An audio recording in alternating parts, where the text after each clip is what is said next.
everyone, and welcome back to another industry report. So, we've been talking about the potential performance of Horizon and Death Stranding's apparent success, really hoping for this gorgeous PC-centric future where we kind of get the best of both worlds. Unfortunately, though, what really looked like a great start has went a little bit south, and quite quickly. Now, there is a lot of silver lining here. There is actually a lot of excellent video game content, thankfully, but we've had issues. Horizon launched with a lot of major issues, and Death Stranding, despite getting really strong reviews on Steam, had a bizarre meta bomb go on, so there's quite a lot to dig into there. Now, of course, to kick it off, subscriptions, it's what we're driving right now. Most of the people who watch this channel are not subscribed, so do us a favor, hit that button, and with that said, let's get into the video. Now, I'm going to start us off with is Horizon Zero Dawn, and a little bit of the launch post-mortem there. Now, the one fact is that as a video game, it really is quite great, but it's a significantly worse port than Death Stranding, or at least so it seems. Basically, right, it appears they handled the Horizon port, whereas Kojima Productions did most of the PC porting of Death Stranding, which has basically ended up with Death Stranding being a pretty good port, and Horizon being a big old mess. So, what's going on there? Well, on launch date, Horizon Zero Dawn was still at the top of the top sellers list.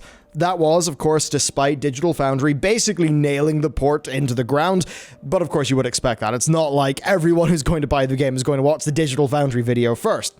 But basically, despite a myriad of issues being reported and a mixed review score, actually mixed on Steam, I'm surprised it hit that low actually, it did hit 56,000 concurrent players, and that is pretty impressive. Now, to be fair, a lot of those might just be people trying to get the thing to run properly rather than, playing the game and having fun. It's a bit weird. Like, Rock Paper Shotgun's original review claimed to have no performance issues whatsoever, although they've since then updated because several of their staff had struggled severely. Now, for our experience with Horizon Zero Dawn on PC, it was not catastrophic, but it was nowhere near as good as it should have been. The game just does not look as good as it ought to, especially after looking at the PS4 Pro version at the hardware that it was running at, I'll say that much. It doesn't really hold stable frame rates, the frame pacing is not particularly great either. There's times it feels a bit worse than playing the PS4 because of those issues, but when it does hold a solid 60, it is a pretty good experience. Sadly, though, we had to keep the render at 1080p and keep settings around low to actually have it be a consistent 60 FPS when there was heavy action. Now, this was on a Ryzen 3700X and a GTX 980 for context. Now, that's not the best graphics card in the world. Absolutely, I will give you that. But I do feel that at 1080p, it should be running a decent bit better there. Now, that said, we'll have to try in a 2060 Super and a 2080 Ti that we also have, but certainly on a more of a mid-range system, I don't think we're really where the mid-range performance should be. Now, thankfully, a modder has came in, Caldian, with a few fixes. Basically, it's a matter of settings. There's a few of the config changes that just can be changed to give the game a significantly better feeling, especially with the frame time inconsistency. Now, it's weird, this trend, right, of games just being a little bit borked at launch. It actually reminds me of, and this is such a funny one, Aliens Colonial Marines. So it had its completely laughable enemy AI be overhauled simply by fixing a config typo. A typo, yes. Then Nier Automata is actually another really funny one where its global illumination was set to an obscene 128 elements by default. Cutting that down to 16 gave a 30 to 60% increase in performance with almost zero visual difference. Why did the game not ship like that? Who the hell knows?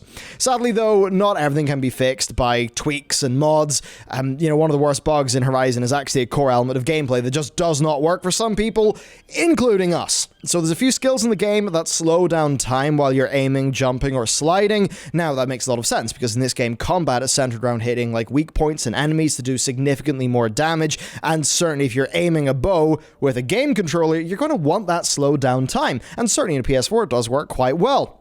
So slowing down time while aiming for these precise shots is, important. They are fast, erratically moving enemies. It's vital to the whole experience in combat working, and it just doesn't work. That's the problem. The same goes with opening the weapon wheel. Doing that's supposed to slow down time to a crawl, but it just continues. That is a pretty major bug that does make the game feel a lot worse to play. Now, apparently, according to a Steam user at least, this can be fixed by starting a fresh save file. But still, that shouldn't really be happening. Now, according to another, the skills worked in PC with an AMD graphics card, but not on his Nvidia rig, which, to be honest with you, that just sounds really bizarre to me. But overall, these are just strange issues, so if the game is not working, yeah, refund it. Now, thankfully, Steam has got a decent refund policy, but here it's a bit more scuffed. So refund requests are being denied because it seems the time since pre-order counts towards the 14-day limit in Steam. That's really strange. Now, that's not usually the case, but some people are reporting that it is happening with Horizon, so maybe that shows that something is odd on Steam's end. Not 100% sure there, but watch out for it. Then also, there's a bit of an issue here where, of course, you've got the 2 hours playtime requirement to get your Steam refund, but this game has a 10 to 20 minute long optimization process where it pre-compiles shaders on its first launch. And that, of course, does count towards those 2 hours, which is not really ideal, especially if a player then gets sucked into doing, a bunch of the very, I'd say, slow-paced, more narrative-focused stuff at the start of the game, and maybe they don't get into combat sections that sort of highlight the issues that the game is experiencing. Now, generally, a manual ticket should go through just fine there, but it certainly doesn't look good. It's not ideal what's going on there. Now, on the public front, we've got Digital Foundry, Ars Technica, and others blasting Horizon for its frame rate stuff, its regular stuttering, its crashes, and anisotropic filtering also just outright not working, so weird things going on. There's some animations in the game that are going at 30 FPS despite the game being frame rate unlocked, and it definitely does look like this game was, not really meant for PC when they first made it, which probably is the case. I mean, the whole optimization process of compiling shaders sort of beforehand, that's almost new to PC games. I'm pretty sure Call of Duty's done it, but most don't. It's a great technique to stop annoying stuttering when a newly needed shader isn't ready in time, yes, and it's great in consoles. The shaders, they're pre-compiled in console because the hardware is fixed. PC games, though, they can't really do this until it runs because of the hardware variants, so it's a thing where it's difficult to really pin down what's going on here, but it does give us a bit of a lead into talking about like console versus PC development, and just that I suppose when you're working on a console, you've got a very specific hardware target, and it could just be that there were technical decisions and things like that made in the development of this game, and perhaps of the Decima engine, that don't really scale onto PC in a particularly successful way. That said, it does not excuse this launching with the problems that it has had. Now, one thing we should talk about, though, is another Decima engine game, Death Stranding. It released in July, and it had a pretty good quality port. I mean, Digital Foundry even said it was a good job, and it seems to have sold quite well too. There's a guy, Jake Burkett, and he's got a method for estimating Steam sales from review counts, and he says there's about 60 sales per review, so we're looking at about 11k Steam reviews coming in. That would be coming in at about 600k in terms of the sales range. That said, Jake's data is a little bit out of date there.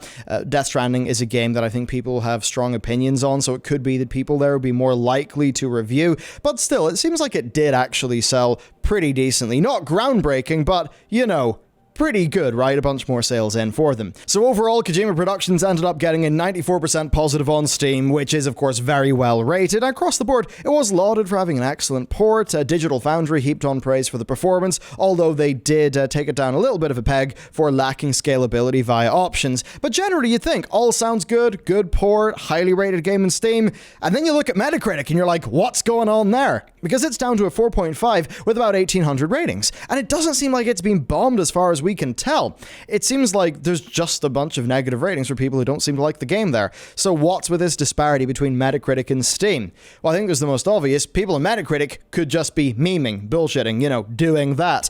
Because, of course, in Steam, you do have that purchase verification, and that does mean that the people who actually already opt into a purchase of that game are generally quite happy with their purchase on Steam. Now, I would say that, and also, I don't think it's a situation of Death Stranding, being pirated and people then leaving pirate reviews, or I don't even think it's like, Epic Game Store users who can't review it in Steam going to Metacritic and having a negative time. I don't think it's any of that. I think it's just that this is a game that's probably a bit more divisive than you would think. I mean, a lot of the complaints are calling it, boring delivery guy simulator, a game that's just, just a walking sim with a plot that makes no sense. So those are all, fair enough criticisms if that's what you think. It's certainly a game with fans and detractors. I just thought it was really interesting the difference between the reviews on a platform with purchase validation like Steam versus Metacritic, right, which is just this complete open hellscape where, yeah, anything can happen. And it really just does show that I think in terms of like value, there's almost nothing to be gained from the user scores of Metacritic. Now, there can be a newsworthy story there, such as a lot of people having an opinion, expressing their anger, and that being relevant to the news. But I think as any form of like purchasing metric, yeah, it's of highly questionable use. I'd certainly say that. So yes, we've got this situation where we've got one Decima engine game with a pretty good port. It seems to have a few issues, but generally is pretty solid. And then Horizon, which is a Decima engine game with, just less of a good port. And it does highlight a bit of an angle to this beautiful PC future that we could be having, where Microsoft are, of course, bringing all of their things over. I think Microsoft are going to generally be having more of a solid experience there, whereas, of course, we're getting these Sony games coming over. But I just do feel like they're probably a little bit more targeted to their hardware, because at least initially for these games, I think the intent probably wasn't for them to appear on PC. So it is interesting. I mean, the Decima engine and its ports appear to highlight this sort of case of, works in my machine. It's that sort of thing where, one of our machines, like Horizon, was pretty decent, and then on another machine, it was really rough. And you always have this problem whenever people, there's a mixed port, and some people are like, well, works for me, just fine, but other people have like crazy issues. So I think it's a case where developing for a console, you've usually got one bit of hardware to worry about, right? If it works in a PS4 dev kit, it should work on every PS4 on the planet in a decently repeatable fashion.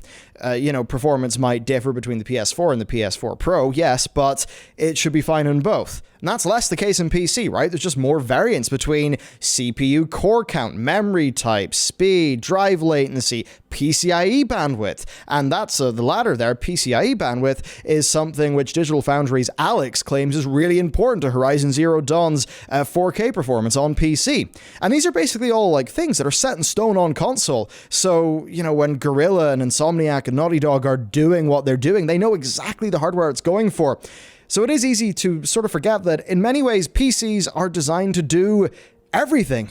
They're not designed solely for playing video games, unlike the consoles. And there are times where that is a bit of an advantage for the consoles. I'll certainly say there are PS4 Pro games that really do, if you actually think about the horsepower of the hardware in a PS4 Pro, there are games on that thing that really do punch above their weight in terms of the visuals they're able to provide, I would say, versus a exactly identically spec'd PC, which obviously is a pretty normal thing. Like, you would expect that from a dedicated piece of hardware. And of course, just with PC, we have the option to spend a lot more than £300 or £400 on our rig to get something extremely powerful. So it's just interesting where, I think the natural differences between console and PC development they're just really showing themselves in some of these instances. Now, I would say it could be possible that, for the likes of Sony, they're going to see that there could be pretty good sales here, and they're probably then going to decide that, maybe for our games, we should think a little bit more about PC when we're developing them, such that perhaps issues like, the slowing down time in Horizon not working, like that actually not being a problem. Just things like that, PC considerations like that. This is the sort of thing, like, this does not apply to games that are like running on a multi-platform engine like Unreal Engine, I would imagine. I think this is probably more something for games with more customized engines, like, say, the Decima engine, which is powering both of, the Sony releases that we have just seen on PC. But overall, I would say that this is a good sign, right? It is good that these games are coming out on PC. It's more choice for consumers, and certainly as somebody who owns a PC, and I do want to get a bit more bang for my buck out of my PC, it's great that more games are coming there. I think it's just that sort of situation. Maybe it reminds me of the issues of Japanese games coming over to PC and being absolute messes. That was a massive problem years ago, but is less and less of a problem now. Still isn't great, but it's less of a problem. So I do think we're going to have to go through that process again, but I'll tell you what, the fact that we're even going through that process is pretty exciting to me, because it's just opening up more games on more platforms. And come on, I want to play Ghost of Tsushima at like 4K. Okay, maybe not 4K 120. That seems insane. If I could get that game to 120, 1440p, maybe use some DLSS to scale it up, oh, that would be a great experience. Anyway, it's a pretty good time for games. There's just a few road bumps to talk about. Let me know, though, with either of these games, have you had issues with the port? Many people seem to have, but if you're one of the lucky few, then I guess congratulations. Anyway, that's it for me. Thanks for watching. Let me know what you think, and I'll see you next time.